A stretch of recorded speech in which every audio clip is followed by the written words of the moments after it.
હા, મારું નામ ભરત કુમાર શંકરભાઈ, માર પડી આવે ભોગડા પ્રાથમિક શાળા ઇનોવેશન જે શાળા છે લાઇબ્રેરી દ્વારા તો આપણે શાળાની આપણો દાહોદ જિલ્લો તેમાં ગુજરાતમાં આ પરિસ્થિતિમાં લાઇબ્રેરી શાળાઓ ત્યાં બંધ હાલત છે એની અંદર અમે ઇનોવેશનની અંદર એ કર્યું કે શાળામાં ગૌવાણી દુકાનો સીડી નીચેનો ભાગ હોય એ ખાલી પડે છે, ભંગાર વસ્તુઓ પડે તો એની અંદર અમે આ રીતે લાઇટ ફિટિંગ કરી દીધી, અંદર પ્રજ્ઞાના ઘોડા મૂકી દીધા, કલર કરી દીધા, લાઇબ્રેરી ચાલુ ત્યાં દરેક જગ્યાએ અધ્યયન નિષ્પત્તિઓ લગાવેલી છે પ્રજ્ઞાના ઘોડાની અંદર કે ધોરણ વાઇઝ એ બાળકો પુસ્તક પોતાની જાતે લઈ શકે.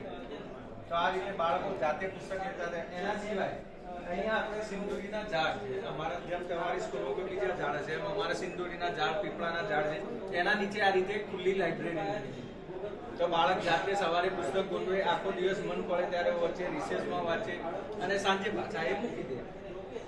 એ જ રીતે આ મેદાન છે કે જેની પાડી છે એના ઉપર પણ આ રીતે બધા પુસ્તકો ગોઠવી દીધા એટલે બાળક પોતાની રીતે જાતે પુસ્તક લે. ઘેર લઈ જવો ત્યારે રજીસ્ટ્રેશન કરાવે, એ પણ જાતે બી કરે, પહેલા બીજાને આપણે કરી આપવાનું. કોરોના સમયની અંદર સંચાલકના ઘેર લાઇબ્રેરી બંધ નહીં થવાની.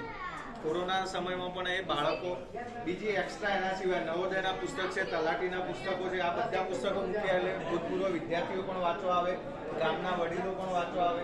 આમ આખી લાઇબ્રેરી જીવંત કરી દીધી. હા, વાંચે ગુજરાત.